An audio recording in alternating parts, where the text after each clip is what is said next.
మహబూబాబాద్ ప్రభుత్వ దవాఖానాపై ఎమ్మెల్యే మురళీనాయక్ ఆకస్మిక తనిఖీ చేశారు. వైద్య సేవల పరంగా తానే స్వయంగా రోగులతో మాట్లాడి వారి ఆరోగ్య పరిస్థితిని అడిగి తెలుసుకున్నారు. మెడలో స్టెథోస్కోప్ వేసుకుని కొందరికి వైద్య సలహాలు కూడా ఇచ్చారు. అనంతరం డాక్టర్లతో సమావేశమై ప్రతి పేద మధ్యతరగతి వ్యక్తికి నాణ్యమైన వైద్యం అందించాలి, అవసరం లేకుండా సిజేరియన్ చేయొద్దని స్పష్టంగా తెలిపారు. త్వరలో పాయిజన్ కేసులకు ప్రత్యేక వైద్యం కోసం స్పెషల్ డయాలసిస్ వార్డు ఏర్పాటు చేస్తామని ప్రకటించారు.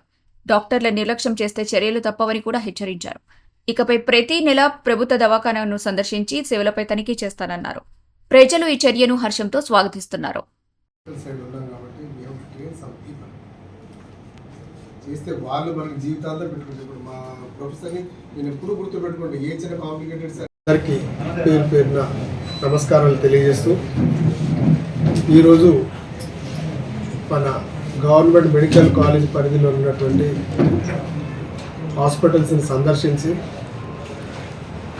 మొత్తం సూపరింటెండెంట్ గారి ఆధ్వర్యంలో, అదేవిధంగా గవర్నమెంట్ మెడికల్ కాలేజ్ ప్రిన్సిపల్ వీరి ఆధ్వర్యంలో ఇక్కడ రివ్యూ మీటింగ్ ఒకటి తీసుకోవడం జరిగింది.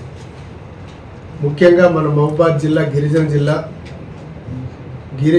గిరిజనులు దాదాపు 52% ఉన్నటువంటి ఈ ప్రాంతంలో హాస్పిటల్లో అత్యధికంగా పాయిజనింగ్ తోటి వచ్చే పేషెంట్లు చాలామంది ఉంటారు.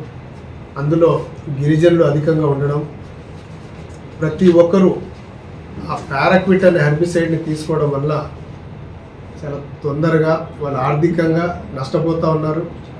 అదేవిధంగా కుటుంబాలు రోడ్లో పడుతూ ఉన్నాయి. అందుకే రాబోయే రోజుల్లో ఒక వారం రోజుల్లో పారాక్విట్ తీసుకున్న పేషెంట్లకు మనం కనుక ఒక 2-3 గంటల్లోనే వాళ్ళకు డయాలసిస్ కనుక చేయగలిగితే, వాళ్ళు పాయిజనింగ్ తీసుకున్న 1-2 గంటల లోపే మనం కనుక డయాలసిస్ చేయగలిగితే వాళ్ళను ప్రాణం కాపాడుకునే మనకు ఇది ఉంటుంది. అందుకనే నేను డిఎంఈ గారితో మాట్లాడడం జరిగింది. మరి స్పెషల్ పర్మిషన్ తీసుకొని దానికి అయ్యే ఖర్చు, ప్రతి పేషెంట్కి రీనల్ డయాలసిస్కి అయ్యే ఆ ఫిల్టర్ ఖర్చు దాదాపు 15,000 రూపాయలు ఆరోగ్యశ్రీలోనే అరేంజ్ చేసుకుంటూ, ఇక్కడ ఉన్నటువంటి గిరిజన బిడ్డలు ఎవరైతే ఆవేశానికి లోనయ్యి క్షణిక ఆవేశంతో వాళ్ళందరూ పాయిజనింగ్ తీసుకున్న వాళ్లకు వెంటనే సత్వర చికిత్స అందించాలని చెప్పేసి నేను కోరడం జరిగింది. ఆ డిఎంఈ గారు కూడా చాలా పాజిటివ్గా స్పందించి మరి ఒక 2-3 రోజుల్లోనే ఒక డయాలసిస్ బెడ్లు పక్కనే కింద డయాలసిస్ సెంటర్లోనే చిన్న పార్టిషన్ చేసుకొని ఒక బెడ్ను మన పాయిజనింగ్ పేషెంట్కి మనం చేసి ఒక పైలట్ ప్రాజెక్ట్ లాగా మొత్తం తెలంగాణ రాష్ట్రంలోనే జిల్లా హెడ్ క్వార్టర్స్లో ఇదొక కొత్త అధ్యాయం. ఎందుకంటే పాయిజనింగ్ తీసుకున్న వాళ్ళకు ఎమర్జెన్సీ డయాలసిస్ అనేది ఇప్పటి వరకు ఏ జిల్లా హెడ్ క్వార్టర్స్లో లేదు. ఉన్నటువంటి మెడికల్ కాలేజీలో ప్రప్రదంగా మనం మహబూబాబాద్ మన పట్టణంలో మనం స్టార్ట్ చేద్దామని చెప్పేసి నేను కొంచెం చొరవ తీసుకున్నాను. ఇప్పుడు కేవలం ఉస్మానియా హాస్పిటల్, గాంధీ హాస్పిటల్, అదేవిధంగా నిజాం హాస్పిటల్లోనే ఈ ప్రక్రియ చేస్తూ ఉన్నారు. ఇటువంటి ప్రక్రియ మన తెలంగాణ రాష్ట్రంలో ప్రప్రథమంగా మహబూబాబాద్ గవర్నమెంట్ మెడికల్ కాలేజ్ సంబంధించిన మెడికల్ హాస్పిటల్లో ఈ ప్రక్రియను స్టార్ట్ చేద్దాం, గిరిజన బిడ్డల ప్రాణాలు కాపాడదామని చెప్పేసి ఒక మంచి నిర్ణయం మేమందరం సమిష్టిగా డాక్టర్లు అందరం కలిసి ఒక నిర్ణయం తీసుకోవడం జరిగింది.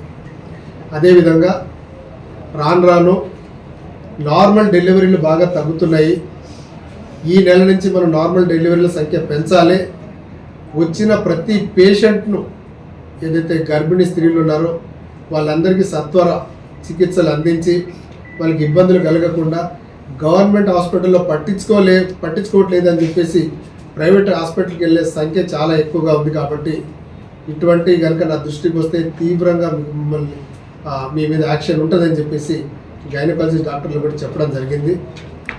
ఇలా మొత్తం ఒక వారం 10 రోజుల్లోనే ఇక్కడ హాస్పిటల్ నిజంగా వాస్తవానికి పెద్ద హాస్పిటల్ కిక్కిరిసి ఉంది.